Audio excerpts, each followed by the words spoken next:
आज संजना बड़ी प्रसन्न होकर अपने काम के सिलसिले में जा रही थी तो रास्ते में कंचन को सामने खड़ा पाया। क्यों कंचन, ऑटो का इंतजार कर रही हो? आओ चलते हैं। पहले तो संजना ने थोड़ा कंचन के चेहरे के भाव को समझना चाहा, फिर उसके कुछ करीब आकर संजना ने कहा, कंचन, अंश तुझे बेवकूफ बना रहा है। कंचन ने झटके से सिर उठाकर हैरान नजरों से संजना की तरफ देखा। उसकी कहने का मतलब समझने में जब वह असमर्थ रही तो उसकी आंखों में उलझन के भाव घर आते चले गए। कमरे में उपस्थित बड़े बाबू विजय और सीनियर डॉक्टर प्रेमचंद की दिलचस्पी का केंद्र भी अब संजना ही थी। और कौन मुझे बेवकूफ बना रहा है? संजना दीदी। कंचन के ओठों पर छोटी आशाएं स्वाभाविक मुस्कान उभर कर लगभग फौरन लुप्त हो गई। अंश तुझे बेवकूफ बना रहा है, प्यार में धोखा दे रहा है, वह चालाक इंसान। आपकी बात मेरी समझ में कतई नहीं आ रही है संजना दीदी। मारे घबराहट के कंचन का चेहरा कुछ पीला पड़ गया। मर्द जात पर आंखें बंद कर विश्वास करना हम स्त्रियों की बहुत बड़ी नासमझी है। मैं धोखा खा चुकी हूँ, इसलिए तुझे आगाह कर बर्बादी से बचाना चाहती हूँ। संजना दीदी, आप जो कहना चाहती हैं साफ साफ कहिए ना। तो सुन, मेरे फूफा जी के पड़ोसी हैं किशन जी। कल रविवार को अंश उन्हीं की बेटी तारा को देखने के लिए अपने माता पिता और बहन के साथ पहुंचा हुआ था। तारा की माँ तो पूरे विश्वास के साथ सबसे यही कह रही है कि अंश ही उनका दामाद बनेगा। संजना की बात सुनकर सुनने वालों पर ऐसा प्रभाव पड़ा था मानो कमरे में बम विस्फोट हुआ हो। विजय और प्रेमचंद अब तक संजना के दाएं बाएं आकर खड़े हो गए थे। दोनों की आंखों में हैरानी, आत्मविश्वास और क्रोध के मिश्रित भाव झलक रहे थे। मैं आपकी बात का विश्वास नहीं करती। जरूर आपको कोई गलतफहमी हुई होगी। मेरा अंश मुझे कभी धोखा नहीं दे सकता। संजना का ऐसा जवाब सुनकर कंचन का चेहरा पूरी तरह मुरझा गया। उसकी आंखों से आंसू बह निकले। किसी के आगे कुछ भी टिप्पणी करने का मौका इसलिए नहीं मिला क्योंकि तभी अंश ने कमरे के भीतर प्रवेश किया। नमस्ते। अंश की आवाज़ सुनते ही संजना और उसकी नज़रों से छुपाकर उसने अपनी आंसू पोंछ डाले। उसके नमस्ते के जवाब में किसी के मुंह से कुछ नहीं निकला। इस बात से बेखबर अंश बड़े बाबू विजय के पास पहुंचकर मुस्कुराता हुआ बोला, बड़े बाबू, यह संभालिए, मेरा आज की मंजूर है, करा लेना। अचानक छुट्टी कैसे ले रहे हो? उसके हाथ से प्रार्थना पत्र लेकर विजय ने कुछ रूखे लहजे में पूछा। कुछ जरूरी व्यक्तिगत काम है। कहीं तुम्हारी सगाई तो नहीं हो रही है? संजना कड़वे शब्दों से बोली। ऐसा कोई प्रोग्राम हो तो हमें बुलाने से, विशेषकर कंचन को बुलाने से घबराना मत। यह बेचारी तो ऐसे ही किसी समारोह में शामिल होने को उसके साथ तुम्हारे साथ पिछले 1 साल से प्रेम संबंध बनाए हुए हैं। यह क्या उटपटांग बोल रही है तुम संजना? अंश के स्वर की घबराहट किसी से छिपी नहीं रही। मैंने उटपटांग कहा है। कल किशन की बेटी को देखने गए थे तो अगर लड़की पसंद आ गई होगी तो अब आगे रुकना है या सगाई की रस्म ही होगी। अंश संजना की बात का कोई जवाब देने से पहले ही कंचन की आवाज़ सुनकर अंश उसकी तरफ घूमा। कंचन की आंसुओं से भरी आंखों को देखा। घबराकर बढ़ाए अंदाज में उसके पास पहुंचा और फिर चिंतित स्वर में पूछा, तुम रो रही हो क्या? इस मासूम के दिल को तुम्हारी विश्वासघाती हरकत से गहरा सदमा पहुंचा है। अब यहाँ रोएगी नहीं तो क्या करेगी? संजना का चेहरा गुस्से से लाल हो उठा। यह तुम्हारी आग तुम्हारी ही लगाई है।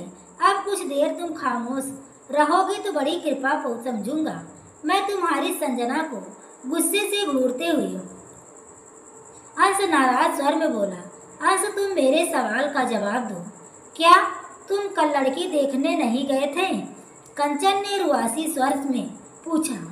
अगर तुमने झूठ बोलने की कोशिश की तो मैं इसी वक्त तुम्हें और कंचन को किशन जी के पास घर ले जाने की तैयार खड़ी हूँ। संजना ने अंश को चेतावनी दी। संजना के कहे पर कुछ ध्यान दिए बगैर अंश ऊंचे स्वर में कंचन से बोला, अरे चला गया था तो कौन सा पहाड़ टूट पड़ा। माँ पिताजी ने जोर डाला तो जाना पड़ा मुझे। मैं कौन सा हाँ कर आया हूँ, बस इतना ही विश्वास है तुम्हें। इस पर खुद भी खामखा आंखें सुझाकर तमाशा बन रही हो और मुझे भी लोगों से आलतू फालतू की बकवास सुना रही हो। अंश की क्रोधित नजरों से प्रभावित हुई बगैर संजना कड़वे लहजे में बोली, इश्क कंचन से कर रहे हो और सुनते हो माता पिता की। कल को जब माता पिता के दबाव में आकर शादी भी कर बैठे तो इस बेचारी की तो जिंदगी बर्बाद हो जाएगी या नहीं। अंश तुम गए ही क्यों लड़की देखने और मुझे बताया क्यों नहीं। इस बारे में कुछ घटी घटना के बारे में बताने लगी कि रवि नाम का एक लड़का था जिसे मैं बेहद प्यार करती थी। उसने मुझे धोखा देकर हवाई जहाज में बैठकर विदेश रवाना हो गया था। उसे धोखेबाज, लालची व अत्याचारी, अत्यधिक महत्वाकांक्षी इंसान को विदेश भेजने का खर्चा उसके माँ बाप ने उठाया था। यह दुखद घटना संजना की जिंदगी में 2 वर्ष पूर्व घटी थी। अब वह 28 से 30 वर्ष की हो चली थी। रवि की बेवफाई ने उसके दिल का गहरा आघात पहुंचा था। अपने सभी हितैषियों के लाख समझाने के बावजूद उसने कभी शादी न करने का फैसला किया। अब तक नहीं बदला था। अंश की किशन जी की लड़की को देखने जाने वाली हरकत ने उसके अपने अपने दिल का घाव हरा कर दिया। कंचन को वह अपनी छोटी बहन मानती थी। अपनी तरह उसे भी धोखे का शिकार होते देखा। उसे अंश पर बहुत गुस्सा आ रहा था। कुछ देर बाद कंचन के आंसू थम गए। फिर उदास खामोशी उसे अपनी गिरफ्त में ले लिया था। लंच के बाद इस उदासी की जगह क्रोध व कड़वाहट ने ले ली थी। यह देखकर उसके तीनों सहयोगियों को काफी आश्चर्य हुआ। मैं अंश के सामने रोने गिड़गिड़ाने वाली नहीं। कंचन ने तीखे स्वर में सबसे कहा, वह मुझे हटाना चाहता है तो शौक से हटा दे। ऐसे धोखेबाज के साथ मैं जबरदस्ती पर नहीं रह गई तो कभी सुखी नहीं रह पाऊंगी। यह समझता क्या है। खुद को कंचन के बदले मोड़ के कारण उसे समझाने बुझाने की बजाय उसके तीनों सहयोगियों ने अंश को पीठ पीछे खरी खोटी सुनाने का कार्य ज्यादा उत्साह से किया। लंच की समाप्ति से कुछ पहले कंचन ने संजना को अकेले में ले जाकर उससे प्रार्थना की, संजना दीदी मेरा एक काम कर दो, मुझे कौन सा काम कराना चाहती हो। संजना ने उत्सुक स्वर में पूछा, दीदी मैं कुछ दिनों के लिए इस कमरे में नहीं बैठना चाहती तो कहाँ बैठेगी तू। मैं कॉमन रूम में चली जाऊंगी। मैं कुछ दिनों तक अंश की पहुंच व नजरों से दूर रहना चाहती हूँ। ऐसा करने से क्या होगा। संजना ने उलझे भरे स्वर में पूछा, दीदी अंश के सदा आगे पीछे घूमते रहकर मैंने उसे जरूरत से ज्यादा सिर पर चढ़ा लिया है।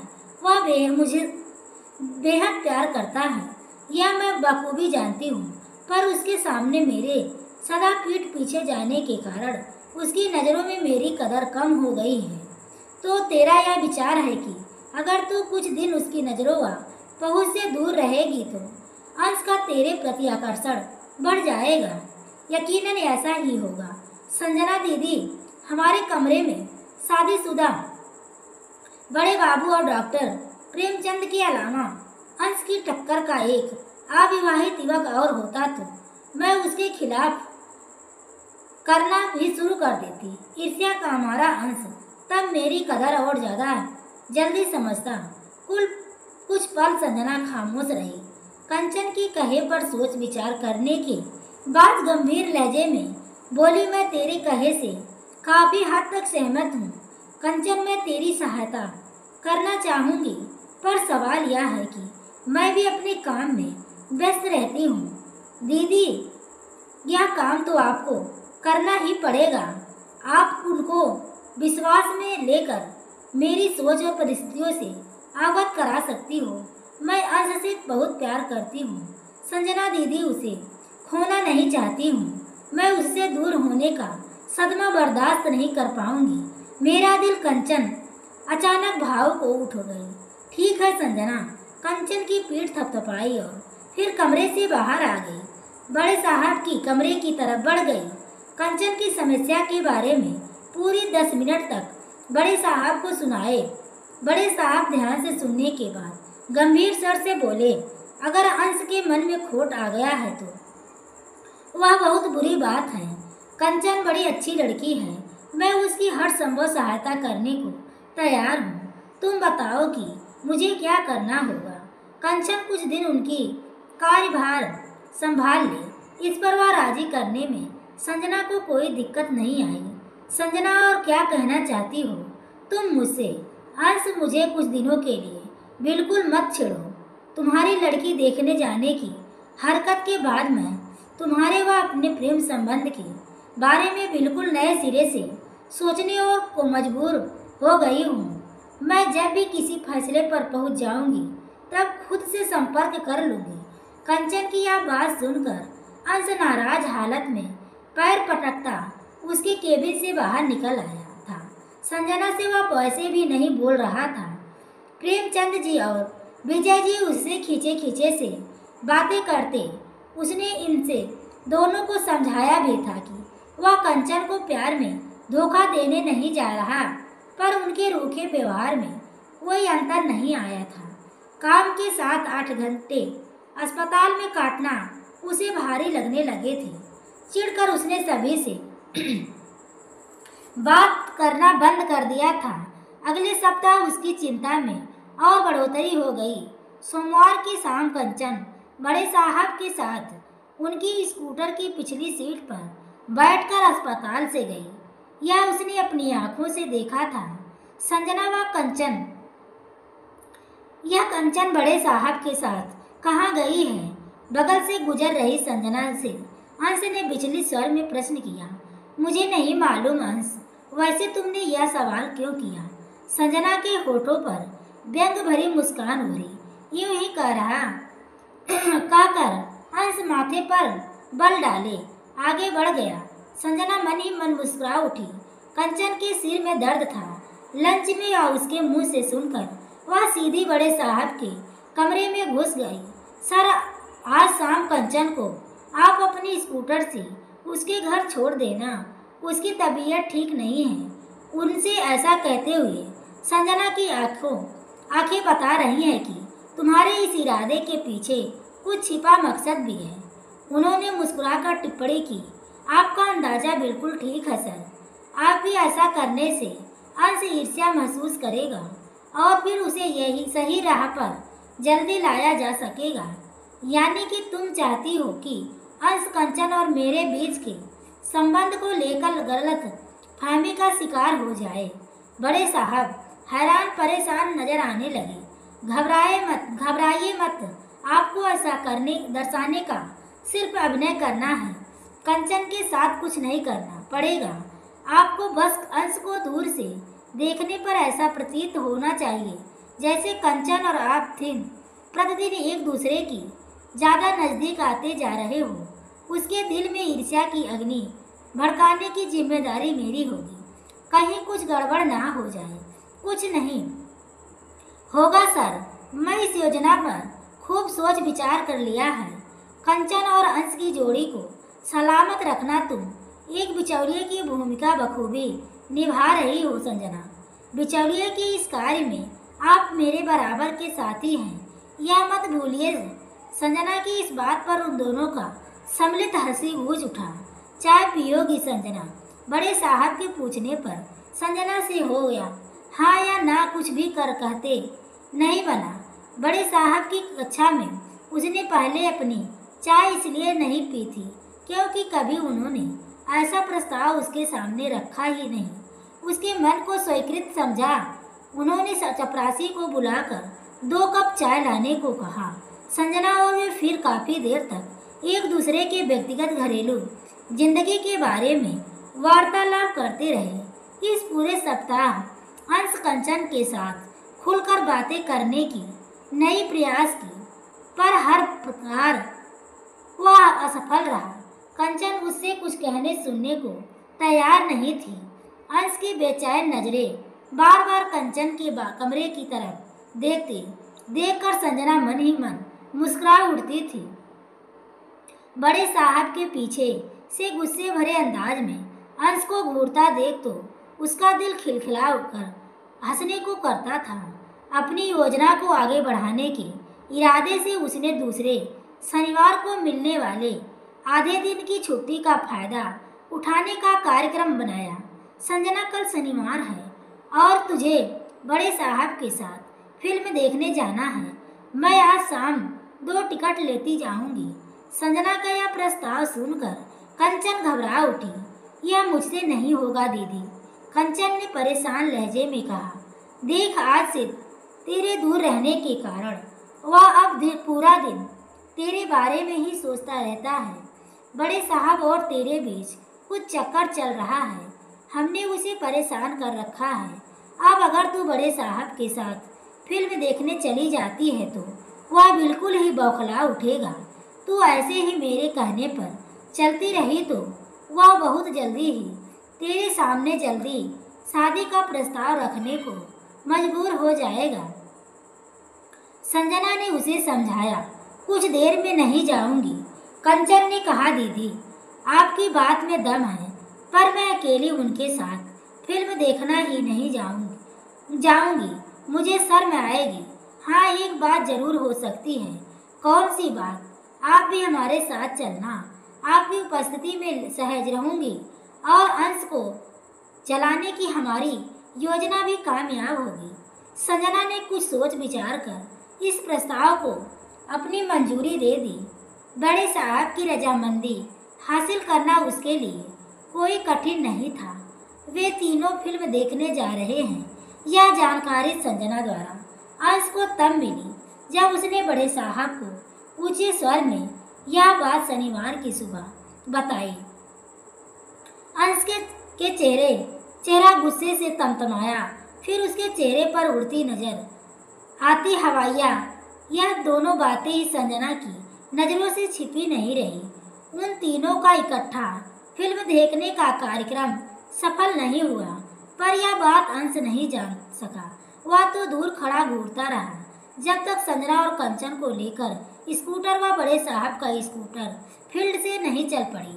हाल में प्रवेश करने से कुछ मिनट पूर्व कंचन का छोटा भाई हिमांशु उसे बुलाकर घर ले गया था। कंचन की मां की तबीयत अचानक खराब हो जाने के कारण उसका बुलावा आया था। फिल्म संजना और बड़े साहब को ही देखने को मिला। संजना सिनेमा हॉल में अपने सर के साथ अंदर घुसी थी। उसके साथ उनके व्यवहार के कारण वह जल्दी ही सामान्य हो गई थी। हम लोग को एक साथ में देखकर लोग क्या कहेंगे, क्या सोचेंगे, इस बात की चिंता करना भी उसे तब मूर्खतापूर्ण कार्य लगा था। फिल्म की समाप्ति के बाद दोनों का रेस्टोरेंट में काफ़ी पिया। वार्तालाप कंचन और अंश की आपसी संबंधों का विश्लेषण से जुड़ा रहा था। दोनों की इस तरह बात से काफ़ी उत्साहित व उत्तेजित नजर आ रहे थे। कंचन का प्यार हुआ विश्वास फिर से हासिल करने की अंश काफ़ी बेचैन रहने लगा था। मैं समझती हूँ कि अगले सप्ताह के अंत तक अंश कंचन को कैसे में सफलता मिल जाएगी। संजना, तुम्हारा मतलब है अंश कंचन के साथ शादी का प्रस्ताव रख देगा? तब तो हम बिचौलियों का काम भी समाप्त हो जाएगा। वह तो हो ही जाएगा, पर इसका मुझे कुछ अफसोस रहेगा। मज़ा आ रहा था मुझे तुम्हारे निर्देशों में काम करने में। संजना, तुम्हारा दिल सोने का बना है। प्रशंसा के लायक मैं नहीं, आप हैं। आपके सहयोग के बिना कुछ भी होना संभव नहीं होता। सर, मेरी एक बात मानोगे? संजना ने प्रश्नसूचक निगाहों से उनकी तरफ देखा। अस्पताल के बाहर मेरा नाम लेकर बुलाओगी तो मुझे अच्छा लगेगा। यह कहते हुए उनका गला सूख गया। मैं कोशिश करूंगी, कहकर संजना हंस पड़ी तो उनके बीच का माहौल फिर सहज हो गया था। कुछ देर बाजार से थे। घूमने फिरने के बाद उनकी स्कूटर पर बैठकर संजना घर लौटी। आप अंदर आइए ना। उसके इस निमंत्रण पर बड़े साहब का सर इनकार हिला दिया।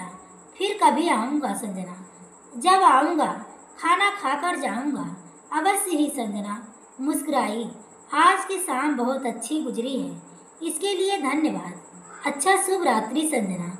जिस अंदाज में लगा कर तेज चाल में अपने घर के मुख्य द्वार की तरफ गई, उसने बड़े साहब के बदन में झंझनाहट पैदा कर दी।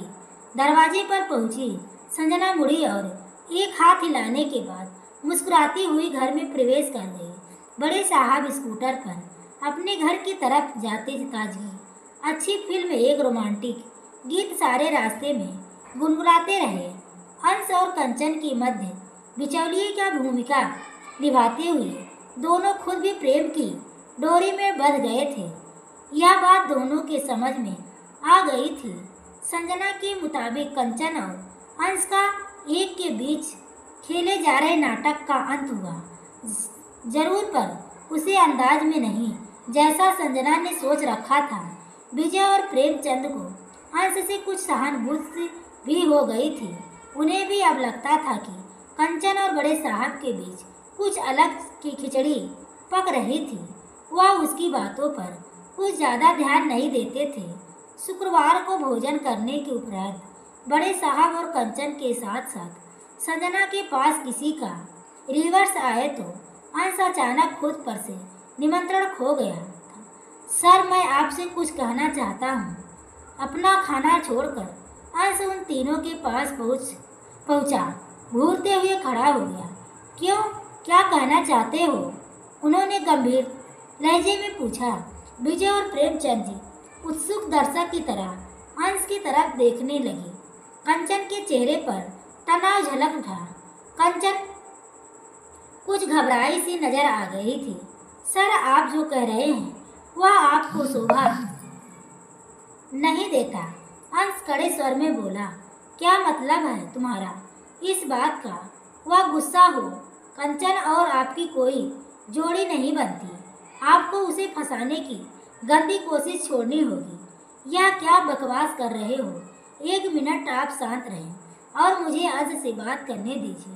बड़े साहब से विनती करने के बाद संजना अंश की तरफ घूमकर तीखे लहजे में बोली, तुम्हें कंचन के मामले में बोलने का कोई अधिकार नहीं। अंश वह अपना भला बुरा खुद से पहचान की समझ रखती है। मुझे पूरा अधिकार है कंचन के हित को ध्यान में रख कर बोलने का। तुम लाख कंचन को बहकाओ पर हमें अलग नहीं कर पाओगे। मैडम संजना, अलग मैं नहीं करूँगी।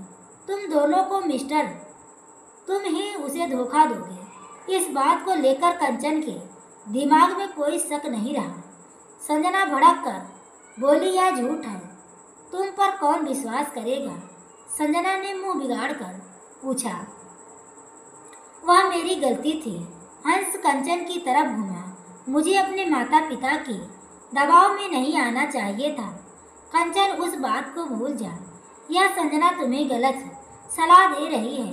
बड़े साहब के साथ तुम्हारा कोई मेल नहीं बैठता तो किसके साथ बैठता है? कंचन को कुछ कहने का जवाब दिए बिना संजना ने तेज स्वर में पूछा। मैं कंचन से प्यार करता हूँ। आंसर नहीं। अपने दिल पर हाथ रखो। तुम्हारी बात पर विश्वास नहीं किया जा सकता। अंश में कंचन से शादी करूँगा।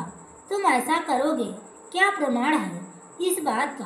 प्रमाण यह है कि मेरे माता पिता हमारी शादी को राजी हो गए हैं। उन्हें मैं मना लिया हूँ, पर मुझे लगता है कि मैं कंचन का प्यार खो बैठा हूँ। हंस उदास हो गया। कब तक कर लोगे तुम कंचन से शादी? संजना ने उसकी आखिरी वाक्य को नज़रअंदाज कर सख्त लहजे में पूछा। इस महीने की 25 तारीख को, यानी 10 दिन बाद। संजना ने चाहत कर पूछा। हाँ संजना। कंचन और बड़े साहब फिर इकट्ठे एक दूसरे को देखकर मुस्कुराने लगे। अंश आश्चर्य भरी निगाह से उन्हें देखने लगा। अंश और कंचन, मेरे संबंध पर शक मत करो। बड़े साहब ने एक कदम बढ़कर दोस्ताना लहजे में अंश के कंचन के कंधे पर हाथ रखकर, कंचन सिर्फ मेरी है। मेरा दिल का यह विश्वास है तुम्हारी पिछले दिनों की हरकतों से डगमगाए हैं। कंचन अंश आहत स्वर में बोला, वह सब बातें मेरे निर्देशन में हुई थी अंश। संजना मुस्कुराते हुए बोली, यह एक सोची समझी योजना थी सर, और मेरी मिली भगत थी। वह सब नाटक था। मैं कैसे विश्वास कर लूं तुम्हारी बातों की। संजना अंश अभी परेशान व चिंतित नजर आ रहा था। मैं कह रही हूँ कि कंचन और बड़े साहब के बीच कोई चक्कर नहीं है, संजना खींच कर बोली, भरे स्वर में बोली। अंश फिर भी उदास खड़ा रहा। वातावरण फिर तनाव से भर उठा। तुम्हारा विश्वास जीतने का अब एक ही तरीका मुझे समझ में आता है। बड़े साहब कुछ रुक कर फिर बोले, मैं प्रेम करता हूँ, पर कंचन से नहीं, संजना से प्यार करता हूँ। कल शाम को ही हम संजना जीवन साथी बनने का निर्णय लिया है। सच संजना? दीदी कंचन की इस प्रश्न के जवाब में संजना का गोरा चेहरा शर्म से गुलाबी हो उठा। सभी लोग आश्चर्य से देखने लगे। बहुत खुश होना संजना, बड़े साहब हंसकर बोले, तुम्हें संजना का दिल से धन्यवाद करना चाहिए। वह एक समझदार बिचौली ना बनती तो कंचन और तुम्हारी शादी की तारीख इतनी जल्दी निश्चित ना हो पाती। शादी हमारी तो बहुत पहले से ही हो निश्चित है सर। मुझे नहीं मां, हम सबको इस वक्त जो बेहद खुशी का अनुभव हो रहा है वह इस बात का कि संजना और अपने जीवन साथी बनने का निर्णय ले लिया है। कहते हुए अंश और काउंटर में से कार्ड निकाल कर उसको पकड़ा दिया। कार्ड कंचन और अंश की शादी का था, जो वाकई 25 तारीख को होने जा रही थी। असलियत में कार्ड देखा, उसमें नाम आयुष्मान अंश, आयुष्मती कंचन पढ़कर संजना बड़े साहब के मुंह खुले के खुला रह गया। कंचन मुस्कुराती हुई अंश के पास आकर खड़ी हुई हो गई। अंश उसका हाथ अपने हाथ में लेकर दोनों का धन्यवाद करने लगा। दोस्तों, कहानी आपको कैसी लगी कमेंट बॉक्स में ज़रूर बताएं। कहानी पसंद आई हो तो प्लीज़ वीडियो को लाइक और शेयर करें। चैनल पर पहली बार आए हो तो चैनल को सब्सक्राइब करें। आगे के नोटिफिकेशन के लिए बेल आइकन को ज़रूर प्रेस करें। पूरी वीडियो देखने के लिए आपको तहे दिल से धन्यवाद।